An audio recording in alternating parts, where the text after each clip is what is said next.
Do you feel like moments like this cause Amin's I think like almost like he really reveres his ability to lie. You know, like he talks about what a great liar he is all the time. And so like in moments of great shame where he starts making excuses and everything, I almost feel like it's like, you know, like the sun powers Superman and makes him like this unstoppable thing. I feel like moments of shame power the lying ability of Amin Elhassan. I haven't even participated with any of the spin. That's coming out of this. I mean, the first thing he blamed was Ramadan, which feels like the opposite of what you would do during Ramadan. That's the first thing he blamed. Oh my God, Allah's gonna be pissed. That's what I look. I didn't want to say anything. I didn't want to say anything because I don't, it's outside of my purview. But Allah gonna be holding his notepad, and the first thing on that list is gonna be that. That time you blamed us for that terrible jump shot. Mm-hmm.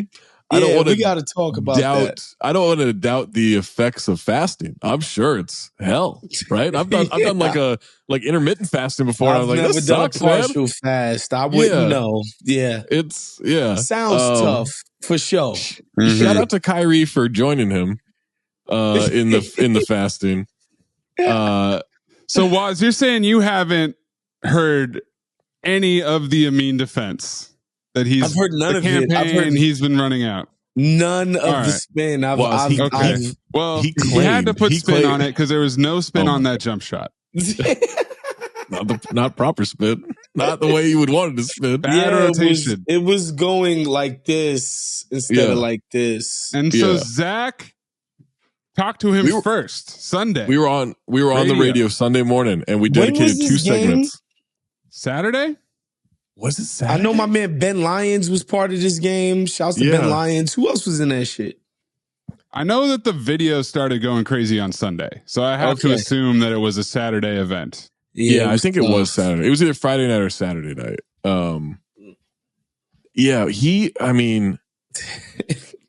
He said he made a big point after he first, blamed Ramadan.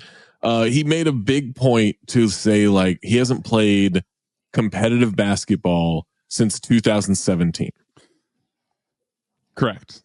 I don't even think it was competitive. I think he was saying he hasn't played a single pickup game. He claims since the 2017 finals, I believe he said. Yeah. Now, I haven't played ball probably a year and a half, maybe almost 2 years. I haven't picked up a basketball in about that amount of time. I can tell you right now, I'll go shoot a jumper. It ain't gonna look like that. Like there's no amount of time. There's no amount of time. Now, granted, I'm a much better shooter than Amin, right? Like I'm a much better shooter than Amin. Fair. Which was established before this video ever happened.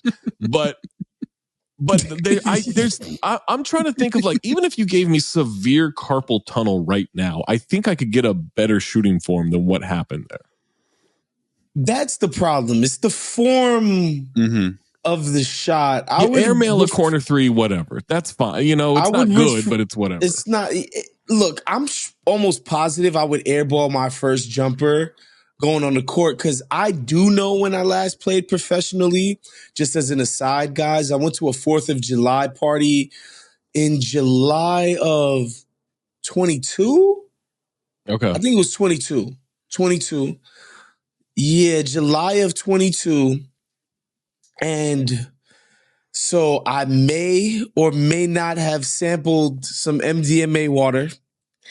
Oh, MDMA water? Yeah, water. You don't know that's a thing? No, man. I'm not in the drug game, man. You need to get out on July 4th, man. Apparently, but by the way, I was in Laurel Canyon. Crazy now it's starting to connect. Yeah. Crazy crib, tennis court, and a basketball court. Mm-hmm. And obviously 8 glasses of rosé in. Like, I'm having a great time. And there's a basketball court, and so me and 2 of my homies are shooting around. And these 3 dudes come on and they start shooting around. Mm-hmm. And just so you guys, to paint the picture for you, two of the homies I was with is black guys. The three homies that got on the court is white guys. Uh-oh. And we're just shooting around. We know how this goes. And the white boys go to us, y'all trying to run a 3-on-3? And the way they said it, it was like they was challenging us for reasons that are obvious to you guys. Uh-huh. Mm-hmm. They was trying to get a W on us. They would never stop telling the story. We played these three black guys on 4th of July, and we won. I was already in my zone. I was already, but like the pride within me and my homies, it was silent. It was just, we looked at each other like, yo, these dudes is really trying to do something. We played, long story short, we played the 5 or 7. We definitely didn't play to 11. Yeah. I blew at least 3 point blank layups. But we ended up winning 7-6. We didn't do win by 2s. We said we got the 7 on a long ranger, and we said, fuck that, we out, it's over, blah, blah, blah. And we ended up winning fucking barely, and I was dying. And I'm gonna send you, I have the picture in my phone of the aftermath of me after that game. Yeah. And you guys are going to be like, yeah, of course. But yeah, I bricked several layups. Water. Yeah. I bricked several. It was the rose. I bricked several layups. I had some beautiful backdoor cuts before the layup. You know what I mean? Right, yeah. Because they clearly didn't expect me to double reverse jinx their ass on the backdoor cut, Zach. They didn't know not. I had that they part didn't know you move off ball like that. Yeah, exactly.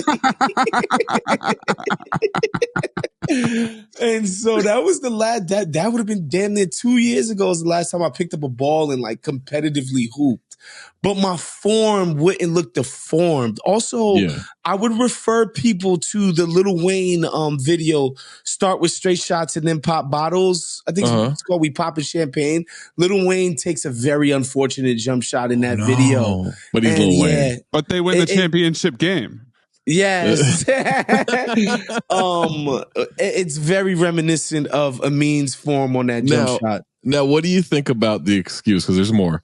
Yeah, we're not done. Well, it's a women's ball, and those are harder to shoot. And so actually, he told me he talked to Eddie Johnson about this after the Sabrina versus Steph shootout, and how she should have shot with the men's ball because it's harder to shoot with the women's ball because it really sails on you. Mm-hmm.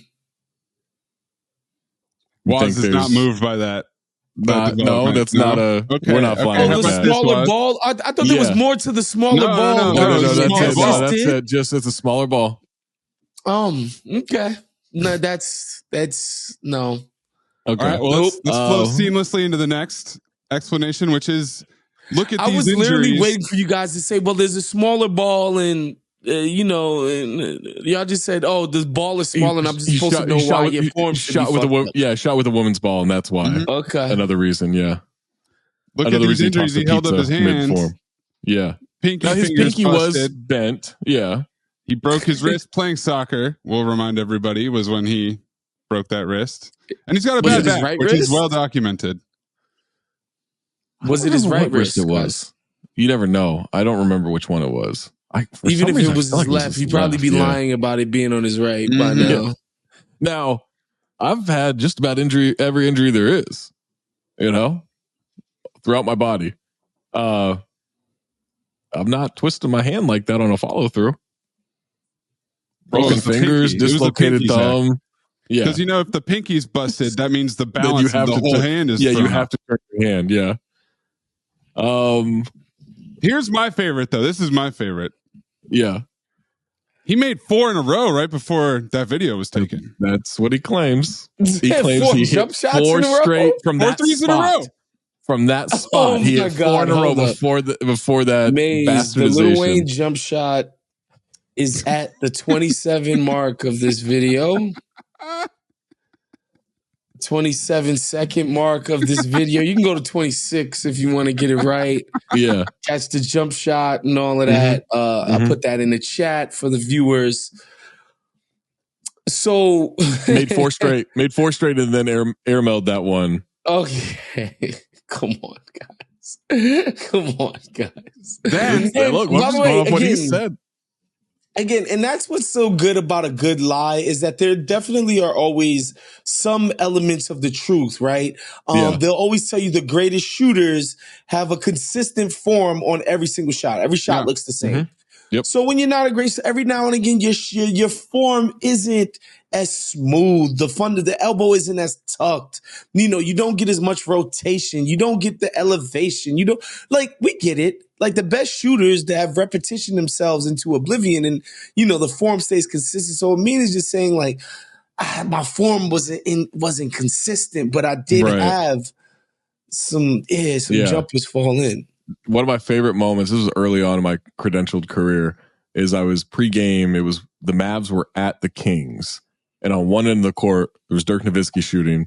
And on the other end of the court, there was Dante Green shooting, Syracuse legend. And a couple of reporters and I are standing there with Mario Elie, who was a Kings assistant at the time.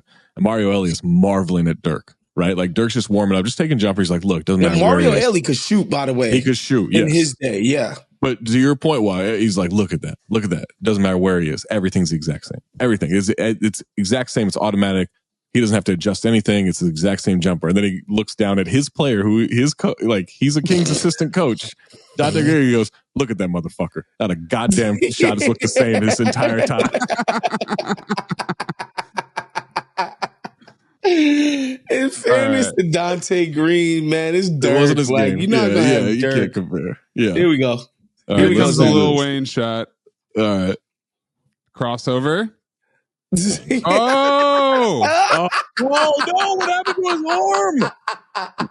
What happened to his arm? It's reminiscent of Amin, yo. It looks like he thinks he's Superman flying through the air. Yeah, pause it where because his elbow is. You kind of want to tuck your elbow. He bends his elbow inverted. Like, is he double jointed? Is he doing the horns? Yeah, there's a hook 'em at the end of that jump shot for sure on both hands. Actually, look at both hands. Yeah, both hands are hook 'em horns. Look at that lazy ass closeout too. Oh, terrible closeout. But you don't want to foul him. You don't want to. No. It's a championship don't game. To foul the shooter. Yeah, facts. Wow. So yeah, that was actually the first thing that came to mind when I saw that shot. Shot was Lil Wayne's shot in this music video. Because from the first time I saw it, I was like, wow, Lil Wayne, you are a horrible athlete. That's the worst. Yeah.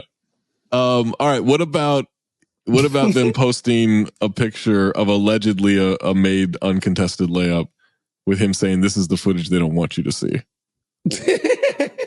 Days later, buddy, you can show me you dunk. You can show me you dunking on someone in that game, and I still want to see that jump shot the footage we don't want to see after seeing that shot.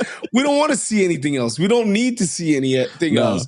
We don't care. The defense is about as enthusiastic as the defense in the Lil Wayne video. Have you seen that highlight that Ben Lyons posted? Ben Lyons like whipping a pass to him across court. Yeah. And he does like a little fake, like a little ball fake, and then makes, I guess, a layup.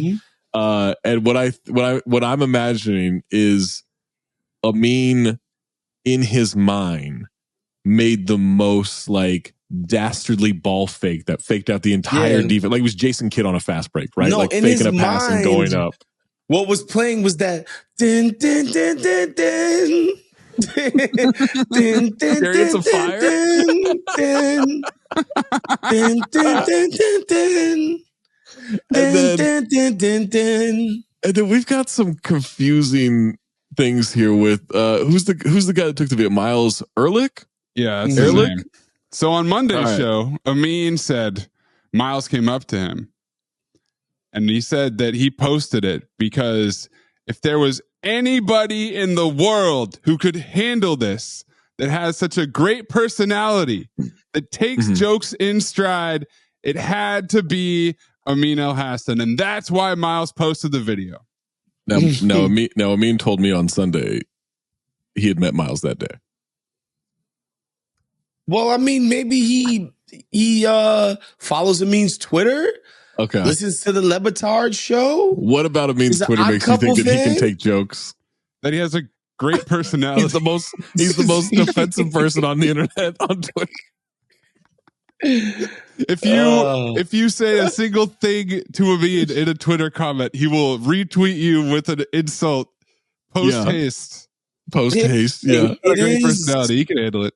It is of a piece with his other athletic feats on the internet. Yeah. That's true. At least it's part of like a trilogy, right? Or a series. It's a sequel to the Ninja Warrior stuff.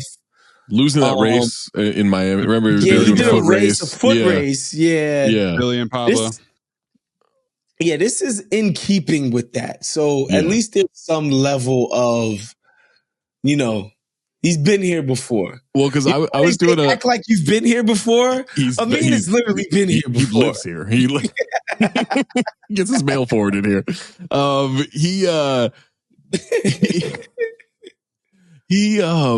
was doing a radio hit and I got asked about that right before we started recording, and they're like, what makes him capable of taking these jokes was essentially the question. I said, well, there's a certain point where he starts getting roasted and he knows a couple of things. One, you can't fight the internet, right? Like you just got to roll with it. I said, and two, once it hits a tipping point, he loves attention so much that he is just focused on the attention he's getting, not whether it's negative or positive or anything like that. Right. So, yeah. Yeah. I mean, again, at a certain, at first it's just like, wow, your mentions become useless for a few days. Yeah, I've experienced some of this with some Orlando Magic fans clipping something I said about Paolo, which I was like, I don't think him and Franz are going to be top end superstar guys. Yeah. And that's turned into they've taken all my shit out of context. They're the fifth seed now. Mind you, I was talking about in reference to Victor Wembanyama. Literally. I mean, they're not going to be that. They're good. And I'm a big, that's Waz is smizing right now, right into the camera. And so, Magic fans once photoshopped a tweet of mine, trying to make it look like I used the N-word and sent it to The Athletic. And you want to know, what do you think prompted that? Isaiah, what's his name? The preacher man? Jonathan Isaac? Yeah. No, I had Terrence Ross outside my top 3 for 6th man of the year. Wow. Jesus Christ. Yeah, they're unhinged. They're unhinged. It's pretty tough, but shout out to Amin. Welcome to the Zosny edition of the OG show, the OG pod here on Count the Dings. I'm Zach Harper. That's Wosny Lambre. That's Anthony Mays. Amin Al-Hassan hiding in a jump shot lab somewhere. Not able to join us right now. But Woz, we are a basketball podcast where, we kind of everything. We'll talk about anything on here. But we now have some competition. I don't know if you saw this, but LeBron James is officially a podcaster.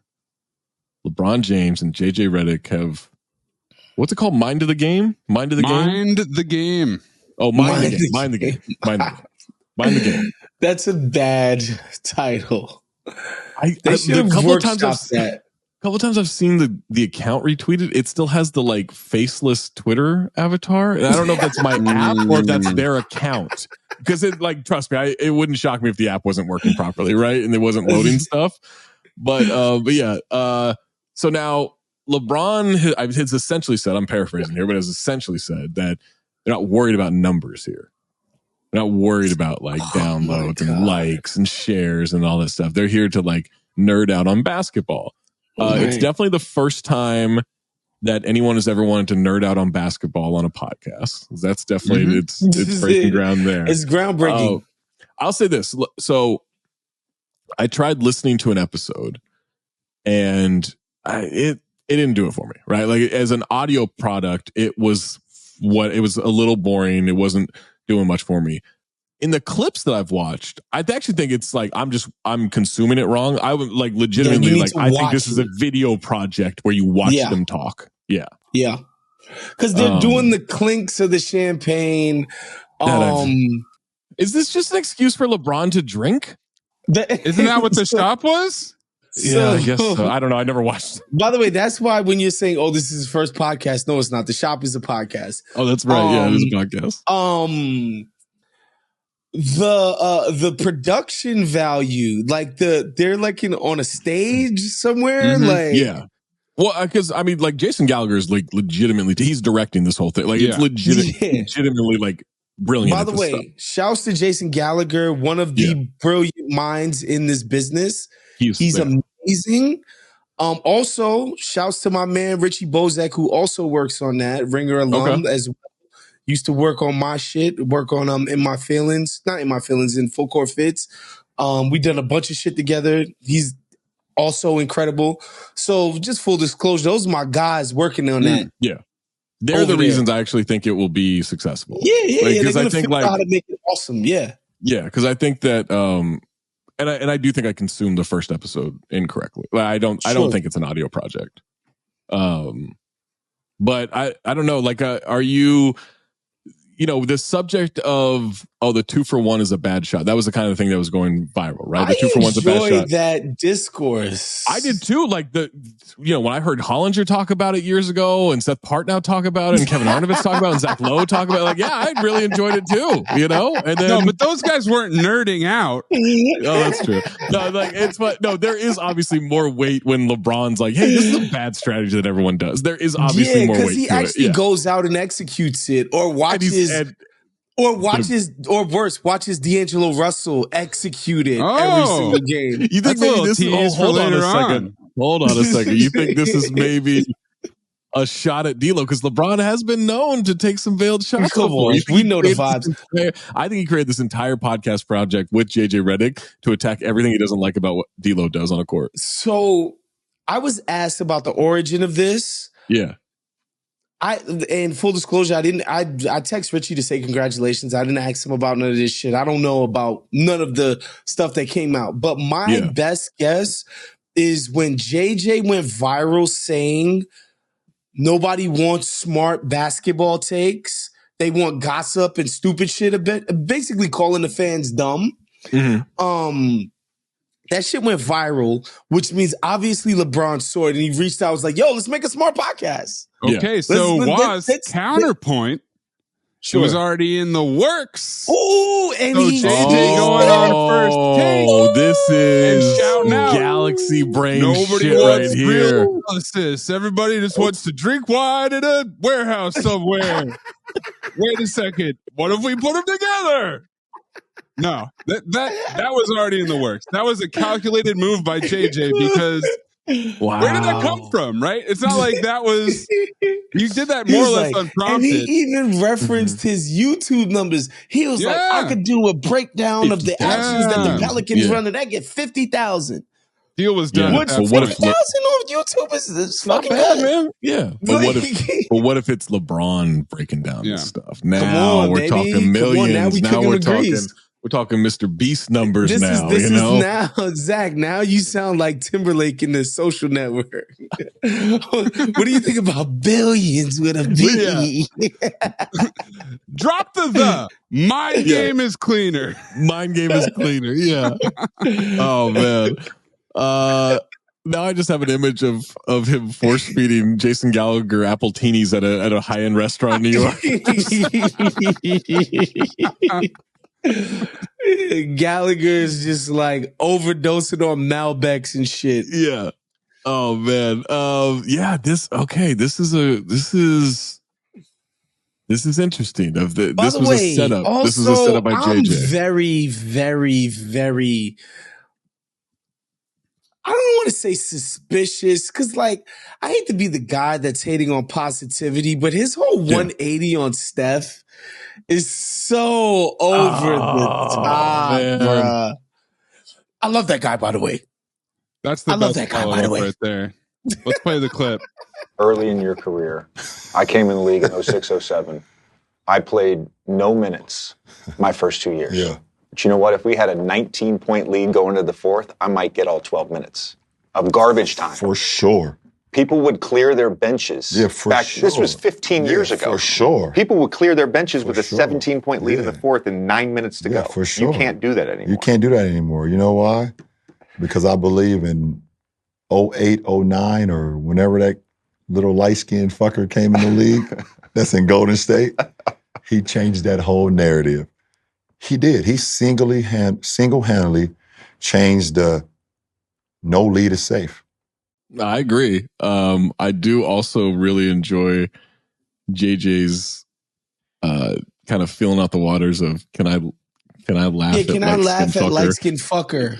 Yeah. White people, when black people are saying ridiculous things, you can laugh at them. I'm giving you permission. Clip that. Maze, clip that. I'm going to make that a ringtone. Ambassador Woz. Yeah.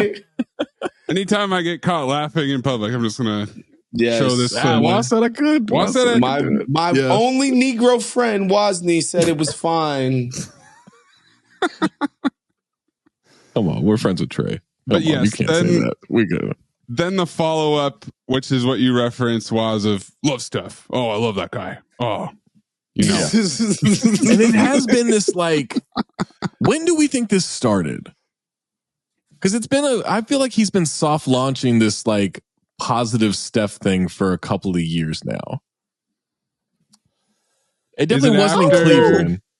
Is it after the 22 finals or is it before the 22 finals? No, it's before 22 finals. It's probably once he went to LA. I think once the like Cavs Warriors thing was over, it's kind of just like, all right, I give this guy his props and his flowers or whatever. Like he's clearly a freaking freak of nature. Yeah. Yeah. You don't like this though. You don't like this positivity. I don't mind it. It's just he's always doing it. It seems very heavy-handed. Always giving it up to this guy, and it's just like you don't do this ever. No, I'm suspicious of it because it's not. Okay. It's not in line. He doesn't do this to KD. No, he's a little harder on KD, isn't he? Contemporaries who he like obviously has respect for and loves. Like he doesn't do that. I wonder if he'll do it for Steph, but not KD because Steph was there first. And then KD joined Steph. So he looked at that as like, all right, you fucked up my shit. You know, so he's discounting KD's titles. I think so. Well, he is a podcaster. So. He's a natural. Because it took it from. Well, we'll know he's a podcaster. I tweeted this, but we'll know he's a podcaster when the beginning of the second episode of Mind the Game, he says, well, they didn't cancel us after the first episode. That's because you have to say that as a podcaster, no matter what the level is. That's a given. That's the opening of the second episode of any podcast. Yeah. All right. We do have to hear from Steph's teammate here. So Draymond's got to be upset that they're not teaming up for this, right? I must say I am a little upset that LeBron James is like going on a podcast and he still haven't been on the Draymond Green show.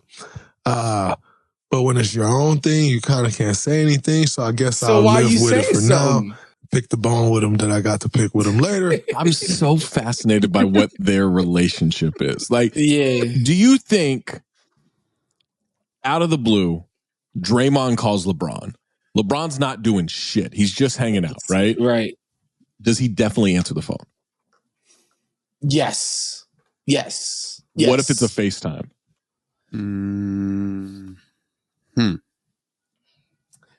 I think he answers the FaceTime too, and I think it's that in clutch we trust situation. There it is. Okay. Because it's bigger than it's more intimate than the Nike stuff. Yeah. The clutch thing is definitely more like fraternity within the fraternity type of thing, right? Yeah. So I think because of that, if Draymond wasn't clutch, I don't think they would have developed a relationship. Well, no, in fact, I know they wouldn't have developed a relationship because Draymond kicked him in the nuts. And called him a bitch. And called him a bitch and put his sack on his head and did all of it. Or was it LeBron that put his sack on Draymond's head? His sack on Draymond. He did the sacking. Yes. My bad. Yeah. So LeBron started is what you're saying. Yeah. It said, you can't call me a bitch because I'm a father.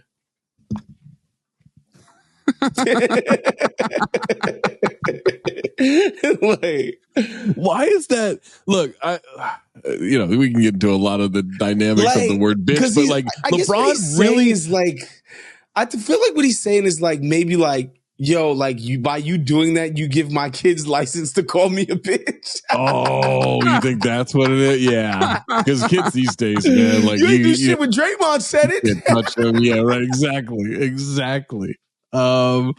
All right, let's go on to another podcast, but this is not LeBron, it's not Draymond.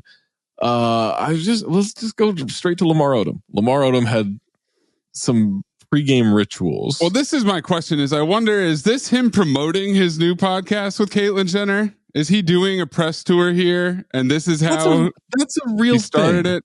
That wasn't like tricked by the internet. That's a real thing. Apparently, I mean, this is what I'm saying. Are we at critical mass? We got JJ Redick.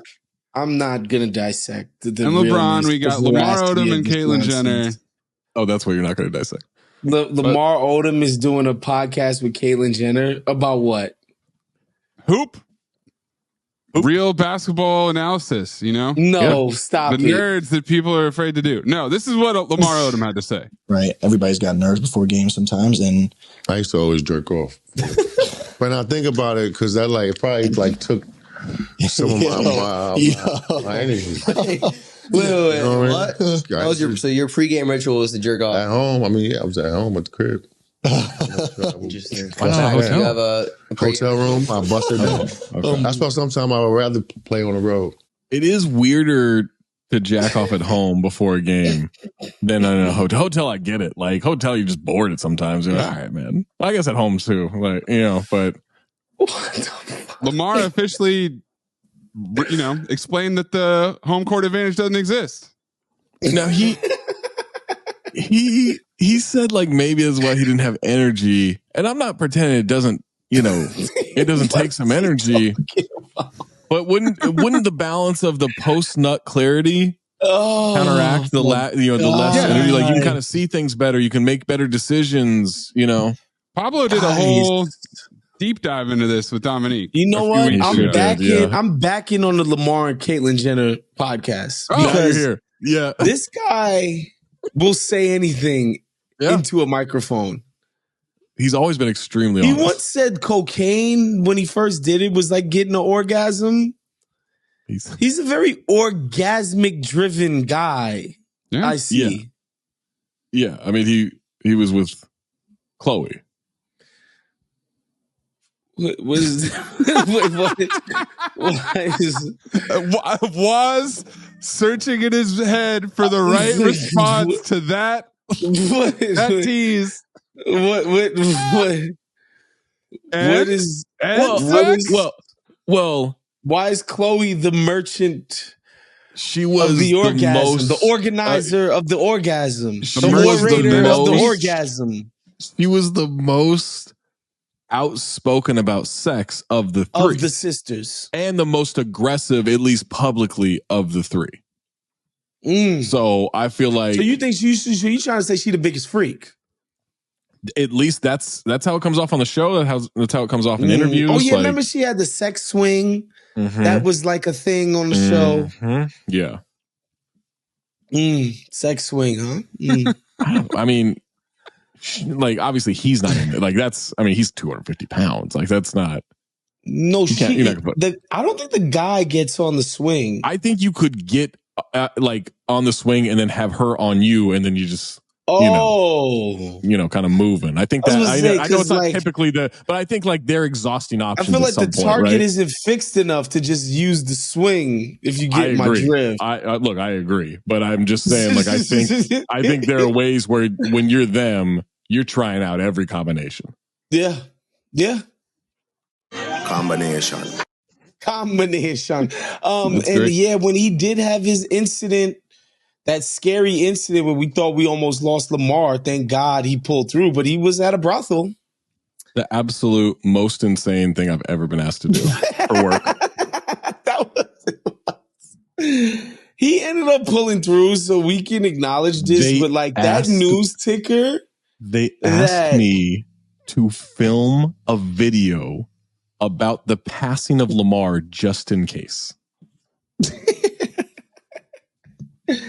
And did you mention the details of the passing though? Like, no, I refused to do it. I refused to do it. We reached the boundaries of Zach Harper's journalistic integrity. Well, guess what? Months later, they released the Kevin Durant to the Celtics video on Yahoo somehow that we pre-recorded. So had the Lamar Odom one gotten out, on Yahoo. Yeah, that would have been. You might have had to say that, you were fasting during Ramadan, or my fingers broken. 4 correct death predictions right before that Lamar Odom video was taken. You never know. I called Paterno, and I called all these deaths. But speaking of predictions, it's time for our Underdogs Fantasy Sports segment. That's right. How about that? Shout out to Underdogs. Brand spanking new. Go to underdogsfantasy.com. Promo code DING. DING. Get yourself signed up for that. And we are going to give you a little pick combo here. So they got Nikola Jokic promo for Thursday. 1 point, 1 win. That's all you need. All Jokic has to do is score.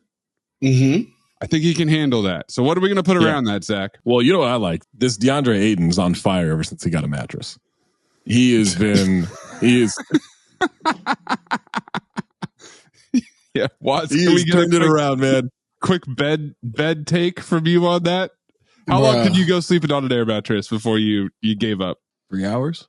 I mean, I could probably sleep 6 hours a night on an air mattress. I probably could. Yeah.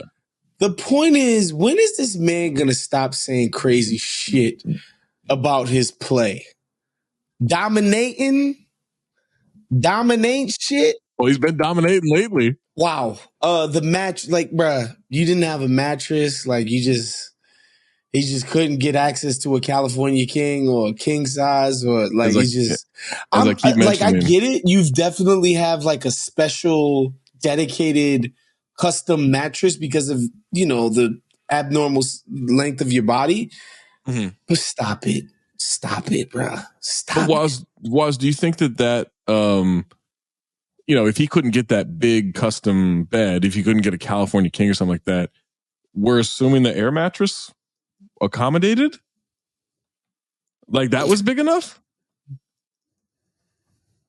That's what doesn't make sense. But what does make sense is he's on fire lately. So I'm taking higher. I'm taking higher on half a double-double in this game against the Clippers. I think he's getting easy 10 and 10.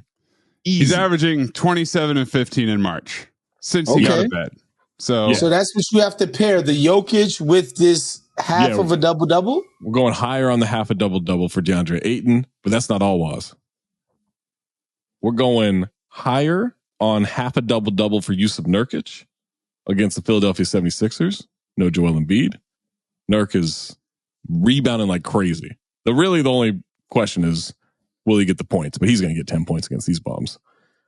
We're going higher on Norm Powell, 14.5 points in this game against the Blazers. 1, it's a revenge game. 2, it's the Blazers.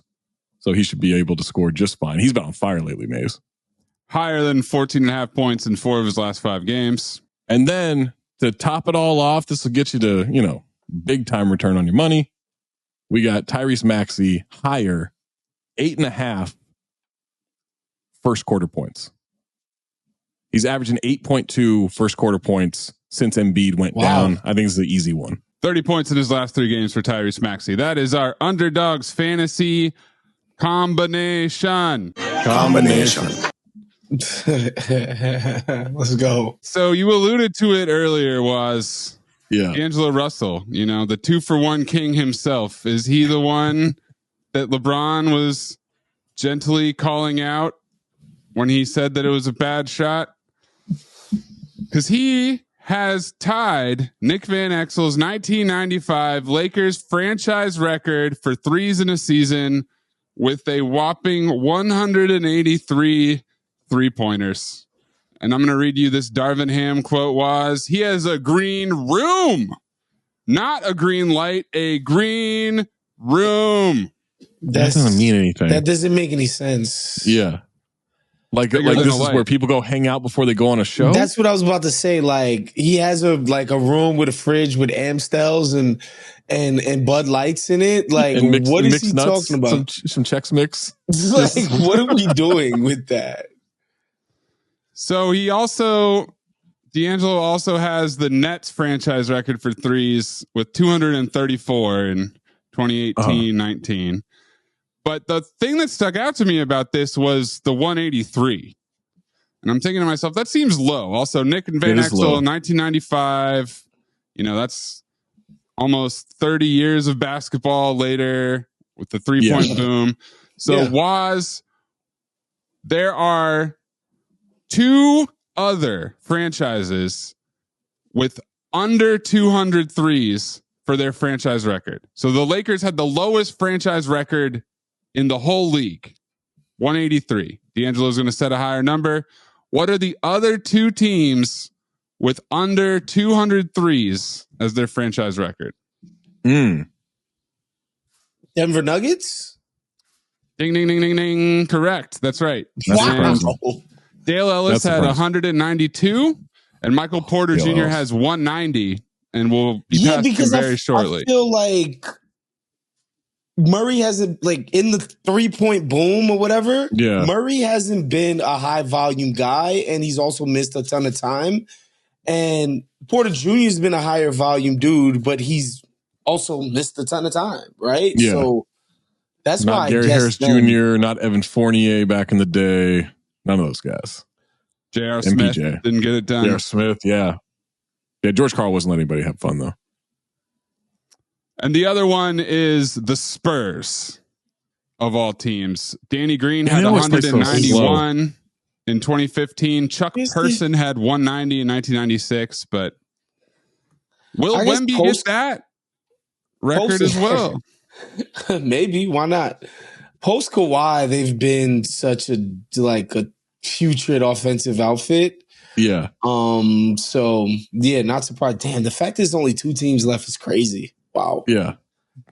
Devin Vassell, he'll probably get it at some point, right? He's putting them up. No one cares. Sohan. No. Sohan. They're gonna get the ghost of Chip England to fix his jumper. And he's gonna be straight. Not at all. We are going to head on over to the Patreon section of this podcast, patreon.com/countthedings. If you want to get the entirety of not just our show, but the OG show from Monday with Tom and Trey, all the extra bomb stuff, all the extra Cinephobe stuff, all the extra stuff you want from Count the Dings, get that at patreon.com/countthedings, including this next segment. The Tan Man himself, Alex Rodriguez, we've got some issues with him and Marc Lore actually acquiring the entirety of this ownership for the Minnesota Timberwolves. Apparently, they've lost the financial backing of the Carlyle Group with 1 payment left to claim majority ownership. That's according to Glen Taylor.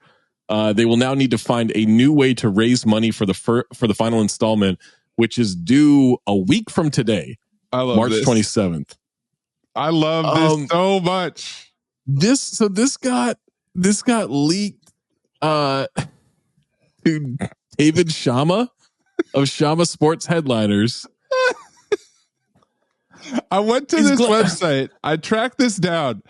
This is the Tony Medley of Minnesota sports writers. His website is from GeoCities, and this is the guy that Glen Taylor said, you know what? This guy will tell my story. Is there a possibility you got fooled by the internet here? No. This is it. All right. Why would I be? What do you mean? Because here's the thing. I'm pretty sure now. I haven't checked on this in a couple of years. I'm pretty sure Glen Taylor owns the Minneapolis Tribune, the Star Tribune. He owns the main paper in Minneapolis. Why would he leak it to this? He's just it doesn't make any sense. They went to dinner. What? They had dinner together. He put it above his Gophers basketball notes. Probably ate some chicken that wasn't humanely sourced. That is, I mean, the structuring of this purchase has been shoddy and strange from the start. Like, clearly A-Rod and his partners aren't independently wealthy enough to buy this team. Right. But Glen Taylor, for whatever reason, had decided that, like, his team, like, he likes A-Rod, and so the team had to go to A-Rod. But it's been clear that they don't have it. Right. And remember, it went to the deadline for the last payment deadline. It went to the buzzer. This. Also, the Carlisle group backing out. What do we make of that? Are they saying like the NBA as a business isn't viable enough for me to be funding this? Maybe they. I don't know, because everyone's making money on this. Maybe it's a worry about the TV money not continuing to go up and up. Or if they're just like, yo, you guys are too fucking leveraged. And maybe just decide like we don't want to be in business with you. You got to pay back all the goddamn loans you owe. Yeah. So what is it? So it says $600 million is left. Mm-hmm. They got to raise $600 million. Chicken, boy. Yeah, and it seems like the Carlisle group was going to pay $300. So so maybe they have to make up $300 million. Half, and they need another $300 million. But this is beyond rent is due next week. Yeah, and this is layaway. They putting the team on layaway. How you put an NBA franchise on layaway? It's A-Rod. You know, what are the odds that Glen Taylor's going to buy this whole thing back for like pennies on the dollar? And he's just perpetually going to own this team forever. It certainly seems possible that he can't even get rid of this team if he tries. And the NBA wouldn't step in to find a buyer. Man, I don't know. Like, I don't know if this does something to. Would you assume the value's going up? Like, let's say this whole thing falls apart for whatever reason. Glen Taylor retains the team and he's going to sell it again. It was a $1.5 billion purchase. Like, you assume that maybe they're like, all right, we're going to let this thing fall apart because we think we $2 billion for the Minnesota Timberwolves in the next go round. You think that's what Glen Taylor's thinking? No, I'm thinking about like based on like what this, where they are now. The Carlisle group pulls out and he's like, I don't know, well, maybe I can get more money for it now if all this falls apart. I don't know. He's also like super old. Like Glen is up there. Yeah. He's up there. He's the original owner, no? No, he bought the team in 94. So they started playing in 88 or 89. Oh, shit. Okay. And they were about to move to New Orleans in 94 because the owners didn't have money. And so he stepped in, bought the team, kept it in Minneapolis because he's a Mankato guy, which is just outside Minneapolis. And so he saved the team in 94. And then proceeded to ruin it for the next. I don't think we could describe his ownership as a saviorship. I don't know. Anytime you can alienate the only player who's ever resonated in this franchise to where he's waiting for you to be gone before he allows his number to be retired.